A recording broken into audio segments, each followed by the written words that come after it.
വിശുദ്ധ കുരിശിൻ്റെ അടയാളത്താൽ ഞങ്ങളുടെ ശത്രുക്കളിൽ നിന്ന് ഞങ്ങളെ രക്ഷിക്കണമേ. ഞങ്ങളുടെ തമ്പുരാനെ, പിതാവിൻ്റെയും പുത്രൻ്റെയും പരിശുദ്ധാത്മാവിൻ്റെയും നാമത്തിൽ ആമേൻ. ബെൻഹദാദ് ആഹാബിന് തൻ്റെ പിതാവ് പണ്ട് പിടിച്ചെടുത്ത പട്ടണങ്ങളെല്ലാം മടക്കിത്തരാമെന്ന വാക്ക് കൊടുക്കുകയും ആ ഉടമ്പടിയിൽ ആഹാബ് ബെൻഹദാദിനെ വിട്ടയക്കുകയും ചെയ്തു.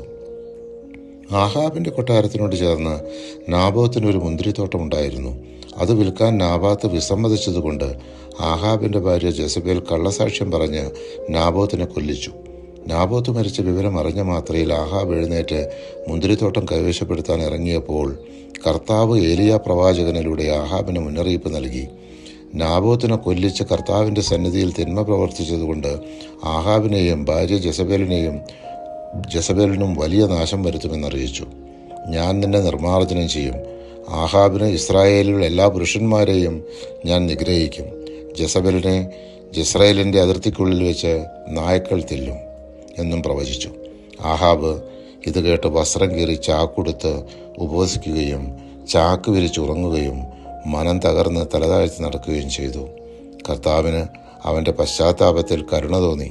അവൻ്റെ ജീവിതകാലത്ത് അവന് നാശം വരുത്തുകയില്ല എന്ന് ഏലിയ പ്രവാചകനിലൂടെ അവനെ അറിയിച്ചു. 3 വർഷത്തേക്ക് സിറിയയും ഇസ്രായേലും തമ്മിൽ യുദ്ധമുണ്ടായില്ല. അതിനുശേഷം യൂദാ രാജാവായ യഹോഷാഫാത്ത് ഇസ്രായേൽ രാജാവിനെ സന്ദർശിച്ച് സിറിയ രാജാവിനെതിരെ യുദ്ധം ചെയ്ത് റെമോത്ത് ഗിലിയാദ് തിരിച്ചു പിടിക്കാനായി പദ്ധതിയിടുന്നു. കർത്താവിൻ്റെ ഇഷ്ടമാരായാൻ പല പ്രവാചകന്മാരോട് രാജാക്കന്മാർ ആലോചിച്ചു. എല്ലാവരും യുദ്ധത്തിന് പ്രേരണ നൽകിയെങ്കിലും മിക്കയ പ്രവാചകൻ മാത്രം എതിര് നിന്നു. രാജാക്കന്മാർ മിക്കയ പ്രവാചകനെ കാരാഗൃഹത്തിലിട്ട് അവർ സിറിയക്കെതിരെ യുദ്ധം ചെയ്യാൻ പോയി.